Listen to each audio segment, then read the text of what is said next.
서울 중심부에서 발생한 실종 사건은 흔하지 않다.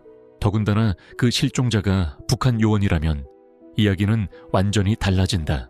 오늘 이야기의 주인공 리철수. 그는 1998년 대한민국 정보기관 내부 보고서에 처음 등장한 이름이다. 하지만 아이러니하게도 그 이름은 같은 해 말 보고서에서 완전히 사라졌다. 삭제된 것도 아니고 정정된 것도 아니었다. 존재하지 않았던 사람처럼 기록 자체가 증발했다. 그리고 그 과정은 대한민국 정보계에서도 가장 기이한 사건 중 하나로 남아있다. 리철수가 대한민국에서 처음 포착된 건 1998년 3월 서울 중구 서울역 인근에서 불규칙한 이동 신호를 탐지한 감청팀이 수상한 전파 패턴을 확인했고, 현장 조사 끝에 체포된 남성 한 명이 바로 그였다. 그는 남한식 주민등록증을 소지하고 있었지만 지문 대조 결과 북한 인민무력부 소속 공작주 후보 생도 출신이라는 해외 정보기관 협력 데이터가 떠올랐다. 그 순간 정보요원들은 즉시 긴급 격리 조치를 취했다. 조사 과정에서 더 이상한 점이 드러났다. 그는 신원 확인 질문에 어눌한 남한 사투리를 사용했지만 기술적 질문, 예를 들어 송수신 장비나 암호화 방식에 대해 물으면 정확한 용어, 훈련된 말투로 답했다. 경호 및 감청 요원 사이에서는 이건 신입 간첩이 아니다, 한련이 오래된 사람이다 라는 말이 돌 정도였다. 체포 후 닷새째 되던 날, 국정원 내부보고 문서에는 이런 문장이 등장한다. 피의자 리철수, 신원 확인 단계에서 비협조적이며 체포 당시 소지한 무정의 내 주파수 저장 기록은 북한 강원도 금강군 인근 811 부대 통신 채널과 유사한 패턴을 보임. 이는 사실상 북한 공작 조직과 연결되었다는 결정적 단서였다.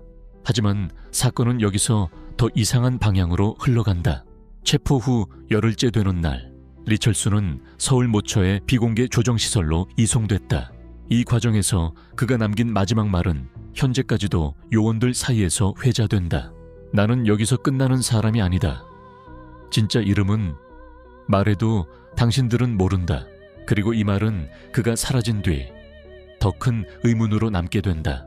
이송 당일 밤 11시 40분, 당시 근무 중이던 교대 인원들은 리철수가 수용된 방에 음식과 물을 전달하려 했고, 외부 감시 장치에는 분명 수감자가 내부에서 움직이는 모습이 찍혀 있었다. 그러나 방문을 개방한 순간 방 안은 텅 비어 있었다. 창문은 잠겨 있었고 환기구는 성인 남성이 통과할 수 없었다. 감시 카메라 속 움직임은 후에 분석해보니 녹화된 루프 영상이었다. 즉, 누군가 시설 내부를 해킹했거나 이동 과정 전체가 조작된 상태였다는 뜻이었다. 하지만 문제는 여기서 끝이 아니다. 리철수의 탈출 여부는 누구도 확정하지 못했다. 왜냐하면 CCTV 기록의 마지막 3시간이 정상 백업 파일에서 완전히 삭제되어 있었기 때문이다. 누가 삭제했는지도 어떤 경로로 삭제됐는지도 밝혀지지 않았다. 다음 날 오전 가장 충격적인 일이 벌어진다. 리철수의 신원 기록이 국정원 내부 DB에서 전부 사라진 것이다. 삭제 로그도 없고 접근 기록도 없고 복원 지점에도 없었다. 정보기관에서 사용하는 폐쇄망에서도 데이터가 자취를 감춘다. 전례 없는 사건이었다. 그러나 더 기묘한 단서는 그 주 일요일에 발견된다. 리철수가 사용한 남한식 신분 위조 문서에서 주민등록번호 뒷자리에 암호화 규칙이 당시 북한 공작 계열 조직이 쓰던 특유의 분류 규칙과 같았다는 것. 즉, 그는 단순 침투 요원이 아니라 신분 대체형 공작 요원, 즉 남한 주민 신분을 대체하기 위한 장기 침투형 요원일 가능성이 컸다. 문제는 그 이후다. 대한민국 정보기관은 리철수의 실종을 담은 모든 파일을 내부 등급 A 제한 문서로 묶어버렸다. 이 등급은 보안사고나 국가체제 위협 사건에만 적용되는 분류다. 그런데 체포된 요원의 존재 자체가 삭제되었다는 건 그의 실종이 단순 도주가 아닌 체계적 개입이 있었다는 걸 의미했다. 사건 발생 2달 뒤 서울 종로구 인근에서 리철수와 닮은 남성이 새벽 시간대에 목격됐다는 신고가 들어온다. 그러나 신고자는 아무리 생각해도 얼굴이 또렷했는데 뉴스에서는 그런 사람이 없다 해서 내가 잘못 본 줄 알았다 라고 말했다.